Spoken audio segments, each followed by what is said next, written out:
कार्यक्रम में उपस्थित सभी अतिथिगणों को मेरा सादर नमस्कार। पर्यावरण, वन एवं जलवायु परिवर्तन मंत्रालय के अंतर्गत प्रोजेक्ट टाइगर और नेशनल टाइगर कंजर्वेशन अथॉरिटी गत 4 दशकों से बाघ संरक्षण की दिशा में सतत कार्यरत है। हम सभी के लिए ये हर्ष की बात है कि आज के कार्यक्रम के लिए परम आदरणीय प्रधानमंत्री जी हमारे बीच पधार चुके हैं। आज ऑल इंडिया टाइगर एस्टिमेशन 2018 के परिणाम की घोषणा माननीय प्रधानमंत्री जी द्वारा की जानी है। सर्वप्रथम मैं माननीय मंत्री ministry of environment and forest climate change से निवेदन करता हूं कि वे परम आदरणीय प्रधानमंत्री महोदय एवं उपस्थित अतिथिगणों का स्वागत करें।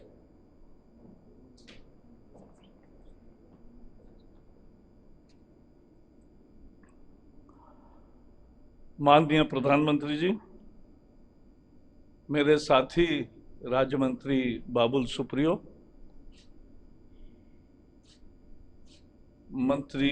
मंत्रालय के सचिव, नेशनल टाइगर अथॉरिटी के सभी अधिकारी,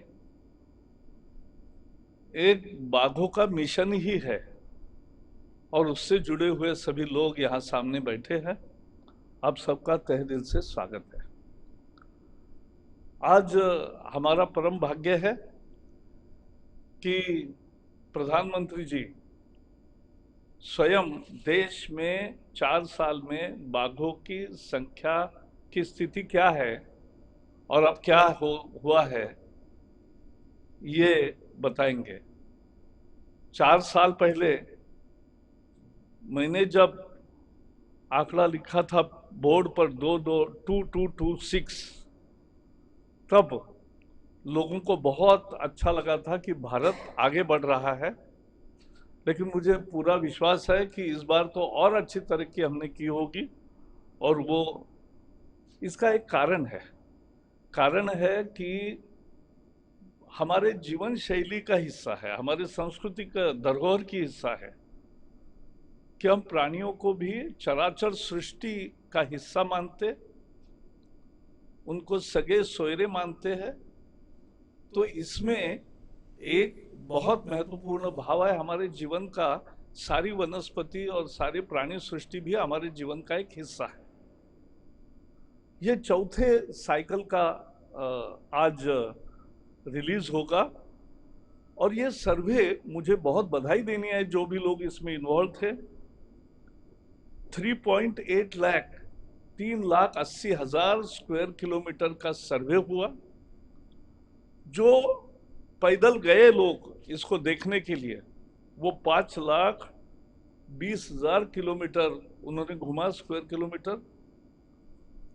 कैमरा ट्रैप्स 26,000 लगे थे। Can you imagine? दुनिया में ऐसी तैयारी कभी नहीं होती। और इमेजेस 3.5 लाख आए और उसमें से 76,000 इमेजेस में टाइगर साइट हुआ।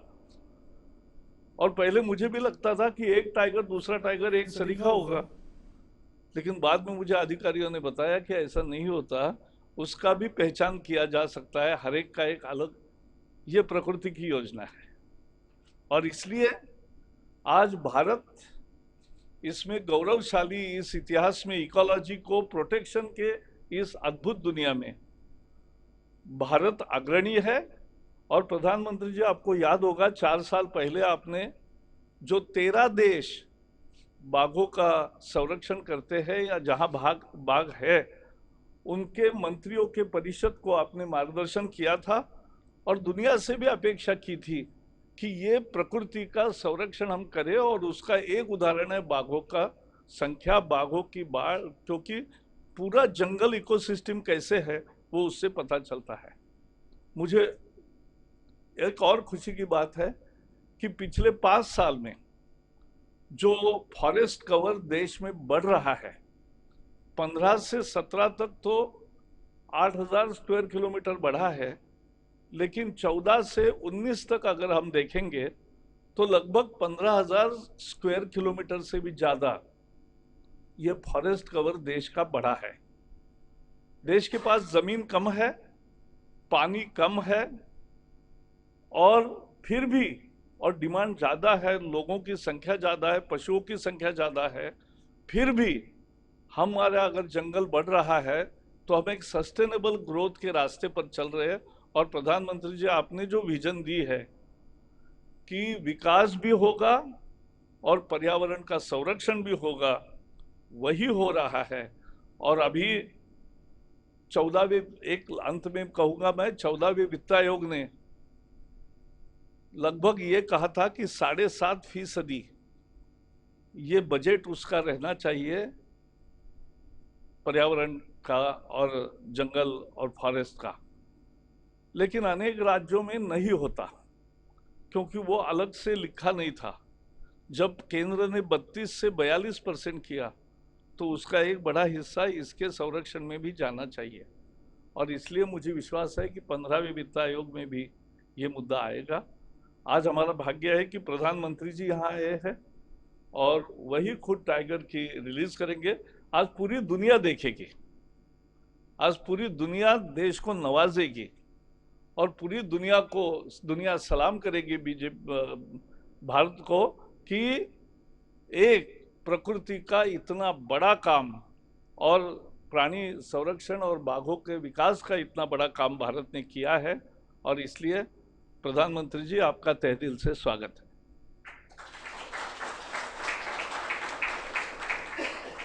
धन्यवाद महोदय। कार्यक्रम को आगे बढ़ाते हुए अब मैं सचिव ministry of environment, forest and climate change से अनुरोध करता हूं कि वे आदरणीय प्रधानमंत्री महोदय को एक प्रतीक चिन्ह भेंट कर उनका सम्मान करें।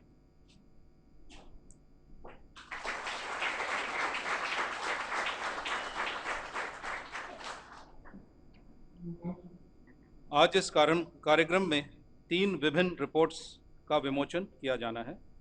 सर्वप्रथम, देश के विभिन्न टाइगर रिजर्व्स के प्रभावी प्रबंधन की समीक्षा के संबंध में मैनेजमेंट इफेक्टिवनेस इवैल्यूएशन रिपोर्ट 2018 का विमोचन करने हेतु मैं आदरणीय प्रधानमंत्री महोदय से अनुरोध करता हूं।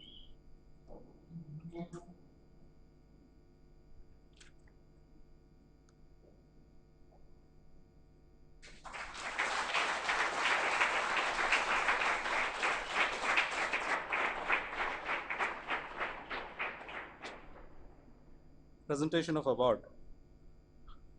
माननीय प्रधानमंत्री द्वारा विमोचित की गई मी रिपोर्ट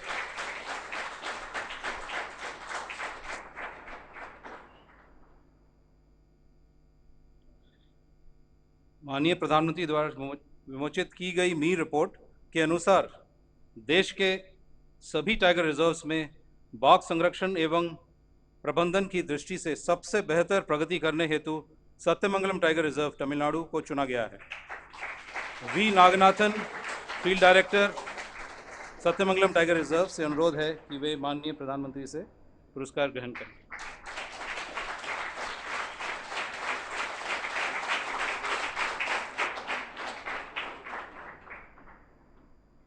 बाघ संरक्षण न केवल वनों के संवर्धन में बल्कि देश की आर्थिकी को भी सशक्त करने में अपना योगदान देता है।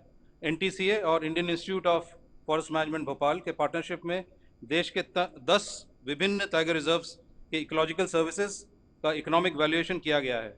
अब मैं प्रधानमंत्री महोदय जी से इस रिपोर्ट का विमोचन करने का अनुरोध करता हूँ।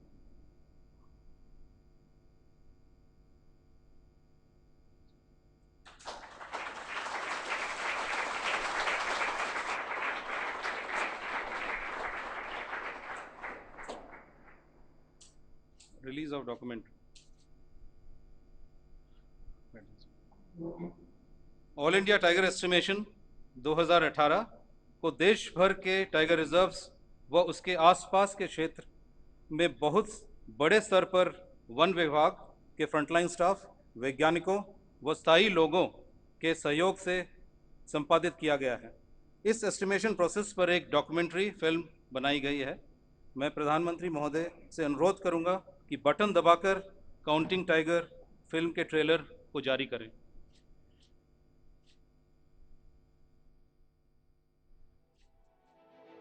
The tiger is arguably the most beautiful, dramatic and exciting animal in the world.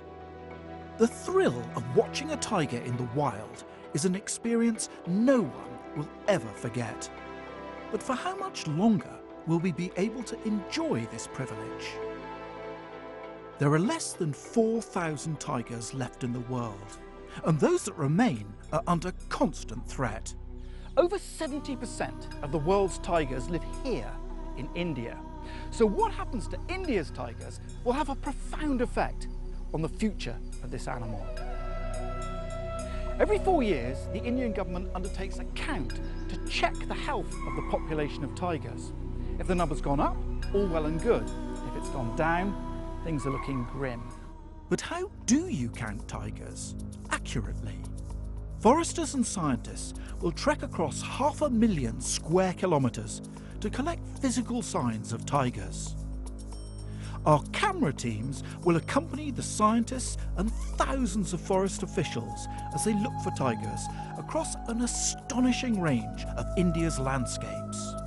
So we'll take the viewer from the dry grasslands of Assam to the lush green of the Western Ghats. You can find tigers in almost desert-like conditions, and we'll look for them in the steaming mangrove swamps of the Sundarbans. It's the biggest wildlife survey ever undertaken anywhere in the world. As we travel the length and breadth of the country, we'll give the viewers an exclusive insight into the whole business, sometimes scary, of counting tigers.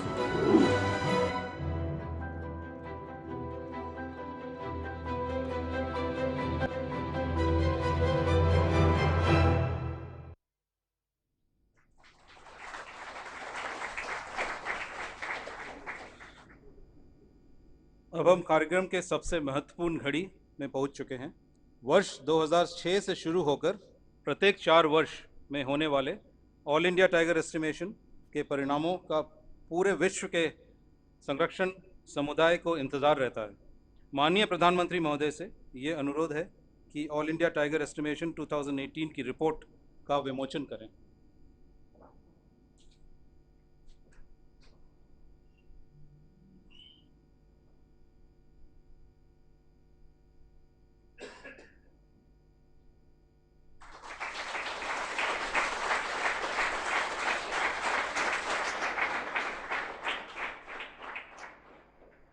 अब मैं परम आदरणीय प्रधानमंत्री महोदय से चौथी tiger estimation के परिणाम को बटन दबाकर पूरे विश्व के समक्ष रखने हेतु अनुरोध करता हूं।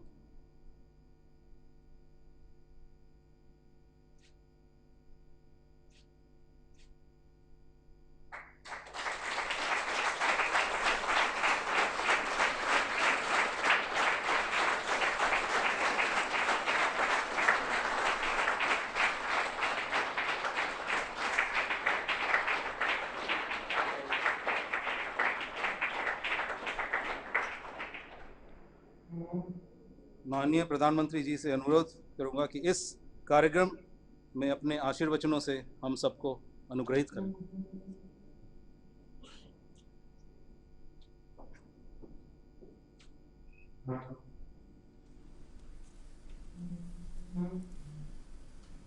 मंत्री परिषद के मेरे साथी श्री प्रकाश जावड़ेकर जी, श्रीमान बाबुल सुप्रियो जी,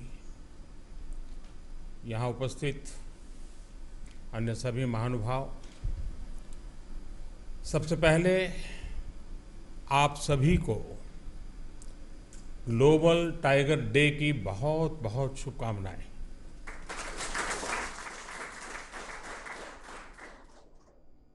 इस वर्ष का ग्लोबल टाइगर डे इसलिए भी खास है क्योंकि भारत ने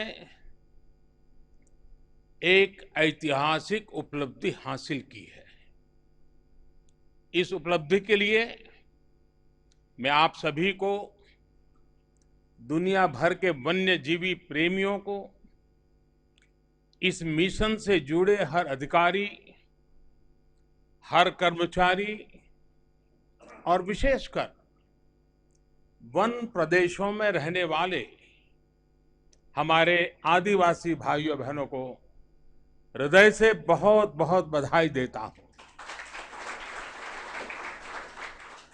friends, today on Global Tiger Day, we reaffirm our commitment towards protecting the tiger. The results of the just declared tiger census would make every Indian, every nature lover happy.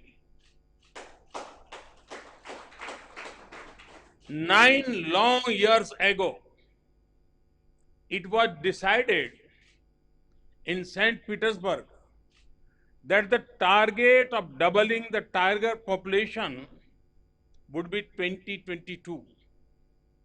We in India completed this target 4 years early.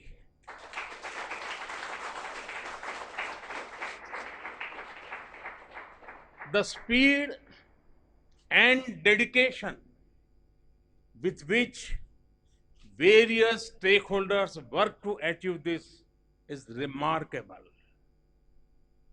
This is one of the finest example of Sankalp se Siddhi. Once the people of India decide to do something, there is no force that can prevent them for getting the desired results. साथियों, मुझे याद है कि 14-15 साल पहले जब ये आंकड़े सामने आए थे कि देश में सिर्फ 1400 टाइगर रह गए हैं, तो ये बड़े डिबेट का विषय बन गया था, चिंता का कारण बन गया था। टाइगर प्रोजेक्ट से जुड़े हर व्यक्ति के लिए यह एक बहुत बड़ी चुनौती थी। टाइगर के लिए उपयुक्त माहौल से लेकर इंसानी आबादी के साथ संतुलन बिठाने का एक बहुत मुश्किल काम सामने था।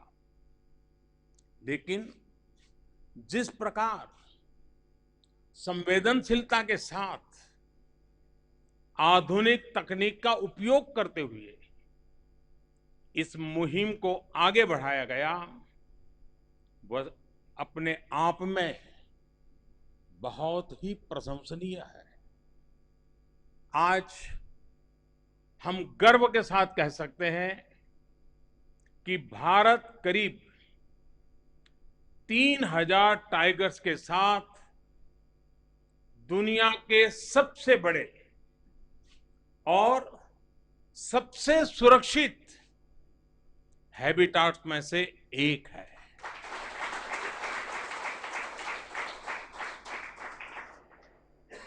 दुनिया भर में टाइगर की करीब 3/4 आबादी का बसेरा हमारे हिंदुस्तान में है।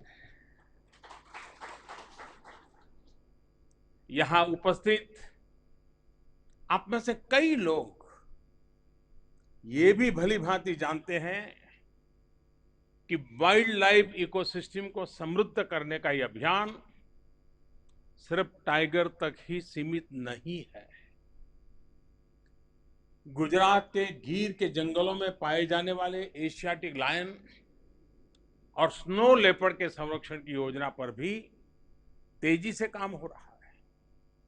बल्कि गीर में तो जो काम पहले से चल रहा है, उसके सुखद परिणाम आज साफ साफ नजर आ रहे हैं।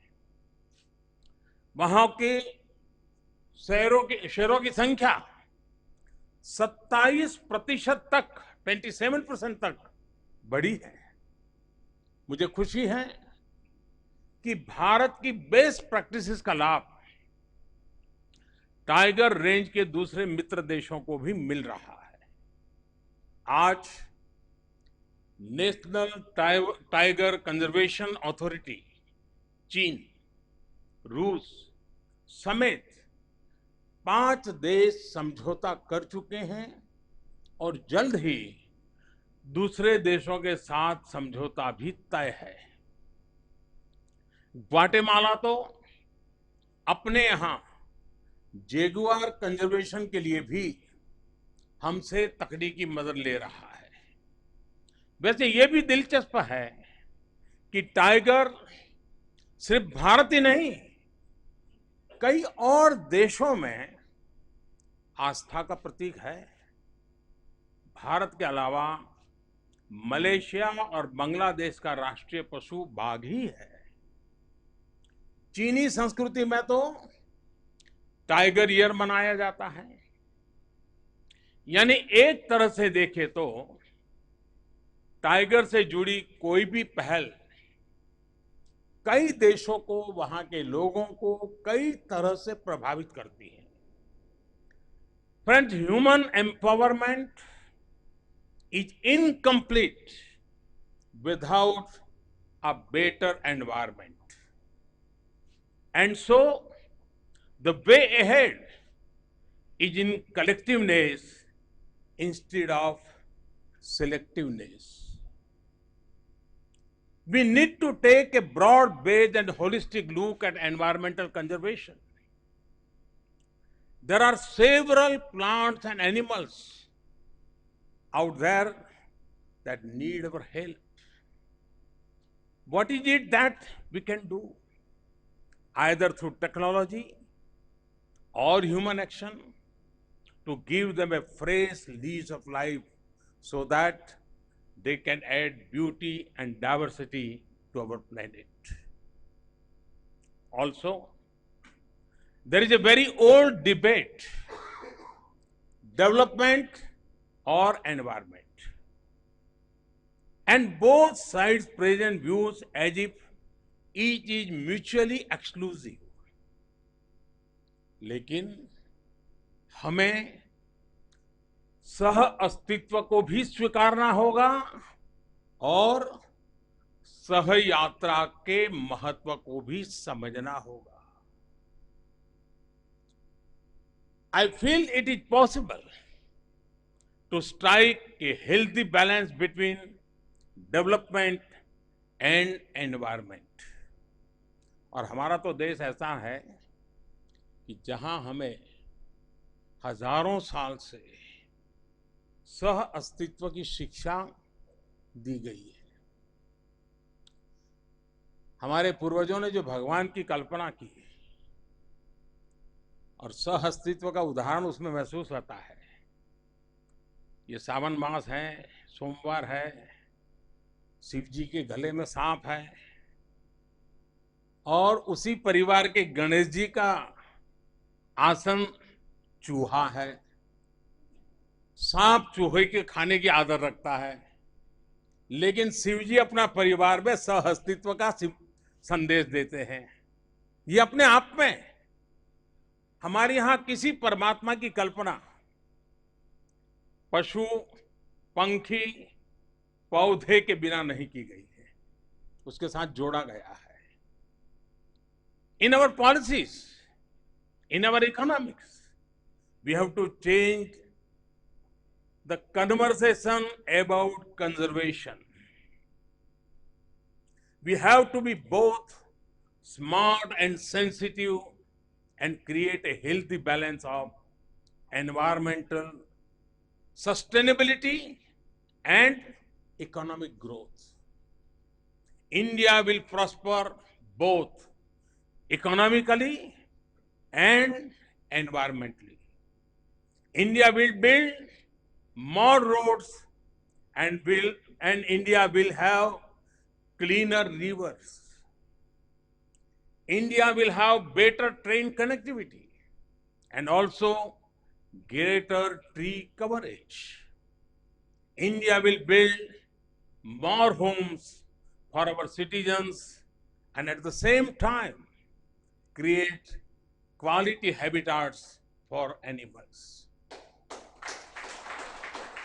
India will have a vibrant marine economy and a healthier marine ecology. This balance is what will contribute to a strong and inclusive India. साथियों, बीते 5 वर्षों में जहां देश में नेक्स्ट जनरेशन इंफ्रास्ट्रक्चर के लिए तेजी से कार्य हुआ है, वहीं भारत में फॉरेस्ट कवर भी बढ़ रहा है। इसके अलावा देश में प्रोटेक्टेड एरियाज की संख्या में भी वृद्धि हुई है। 2014 में भारत में प्रोटेक्टेड एरियाज की संख्या 692 थी, जो 2019 में बढ़कर अब 860 से ज्यादा हो गई है। साथ ही कम्युनिटी रिजर्व की संख्या भी 2014 के 43 से बढ़कर अब करीब करीब 100 को पार कर गई है। टाइगर की संख्या बढ़ना, प्रोटेक्टेड एरियाज की संख्या बढ़ना भी सिर्फ एक आंकड़ा भर नहीं है। इसका बहुत बड़ा प्रभाव टूरिज्म और रोजगार के साधनों पर भी पड़ता है। मैंने कहीं पढ़ा था कि रणथंभौर में जो मशहूर टाइग्रेस मछली थी, सिर्फ उसे देखने के लिए ही लाखों देश विदेशी टूरिस्ट डेरा डालते रहते थे। इसलिए बाघों के संरक्षण के साथ ही हम environmentally sustainable eco tourism infrastructure के निर्माण पर भी बल दे रहे हैं। साथियों, पर्यावरण की रक्षा के लिए उठाए गए भारत के तमाम प्रयासों ने हमें क्लाइमेट एक्शन का ग्लोबल फ्रंट रनर बना दिया है। वर्ष 2020 से पहले एमिशन इंटेंसिटी ऑफ जीडीपी के लिए भी जो लक्ष्य रखे गए थे, वो भारत पहले ही प्राप्त कर चुका है। भारत आज दुनिया से उन शीर्ष देशों में है जो अपनी इकोनॉमी को क्लीन फ्यूल बेस्ड और रिन्यूएबल एनर्जी बेस्ड बनाने में जुटा है। वेस्ट और बायोमास को अपनी एनर्जी सिक्योरिटी का एक व्यापक हिस्सा हम बना रहे हैं। इसके अलावा अब जो इलेक्ट्रिक मोबिलिटी पर काम हो रहा है, बायोफ्यूल्स पर काम हो रहा है, स्मार्ट सिटी पर काम हो रहा है, उससे भी पर्यावरण के हित जुड़े हुए हैं। रिन्यूएबल एनर्जी के मामले में तो हम बड़ी तेजी से अपने लक्ष्य की तरफ बढ़ रहे हैं। 2022 तक हमने जो 175 गीगावाट रिन्यूएबल एनर्जी पैदा करने का लक्ष्य रखा है, उसको हासिल करने के लिए पूरी क्षमता से काम चल रहा है। वहीं इंटरनेशनल सोलर अलायंस यानी आईसा के माध्यम से हम दुनिया के अनेक देशों को सोलर पावर से जोड़ने में अहम भूमिका निभा रहे हैं। अब हमारा लक्ष्य होना चाहिए वन वर्ल्ड, वन सन, वन ग्रिड। एक दुनिया, एक सूरज, एक ग्रिड। उज्ज्वला और उजाला जैसी योजनाएं देश के सामान्य जीवन को तो आसान बना ही रही है, इससे पर्यावरण की भी सेवा हो रही है। देश के हर परिवार को एलपीजी कनेक्शन देने भर से ही हम बड़ी मात्रा में पेड़ों को कटने, उनको नुकसान पहुंचाने से बचाने में सफल हो रहे हैं। देश के हर घर, हर बिल्डिंग, हर सड़क, हर गली को एलईडी बल्ब से लेस करने से का जो अभियान चल रहा है, उसे बिजली तो बची रही है, कार्बन जनरेशन में भी बहुत कमी आ रही है, और साथ साथ मध्यम वर्ग के परिवारों में बिजली का बिल भी कम हुआ है, उनको आर्थिक रूप से फायदा भी हुआ है। साथियों, आज भारत की पहचान दुनिया के उन देशों में है जो अपने और दुनिया के हित में जो भी संकल्प लेता है उनको समय पर पूरा करता है। पॉवर्टी एलिमिनेशन और सस्टेनेबल डेवलपमेंट गोल्स को हासिल करने में ही भी भारत विश्व अग्रणी रहेगा, इसका मुझे पूरा विश्वास है। साथियों, ऐसे ही प्रयासों की वजह से आज भारत की पहचान दुनिया के उन देशों में है जो अपने और दुनिया के हित में जो भी संकल्प लेता है उनको समय पर पूरा करता है। As we celebrate the numbers today, we have to realize that these majestic animals are facing dire challenges from an ever decreasing and disturbed habitat and illegal trade and traffic. India is committed to doing whatever it can to further animal protection and conservation. I would express, and personally I would request heads of government of the tiger range countries and bring them together in an alliance of global leaders to erase, demand, and to firmly curb poaching and illegal trade in Asia. Let me once again congratulate you on this World Tiger Day. Let us all pledge to create a green and environmentally sustainable country. Let the tiger be that symbol of sustainability.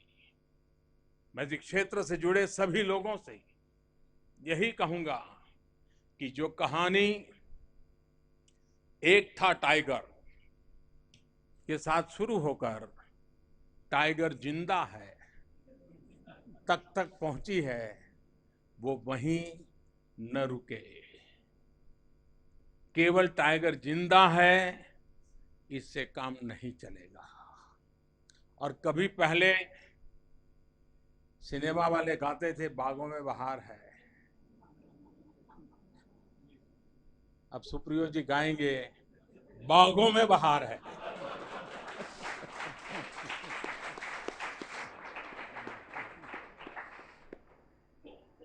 Tiger conservation से जुड़े जो प्रयास हैं उनका और विस्तार होना चाहिए, उनकी गति और तेज की जानी चाहिए।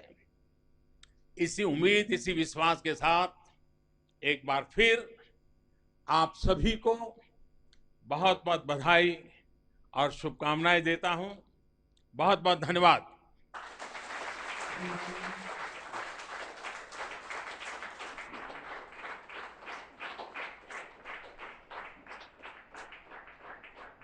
सभी उपस्थित अतिथियों का धन्यवाद करते हुए रिक्वेस्ट करूंगा कि आप फोटोग्राफ के लिए बगल वाले हॉल में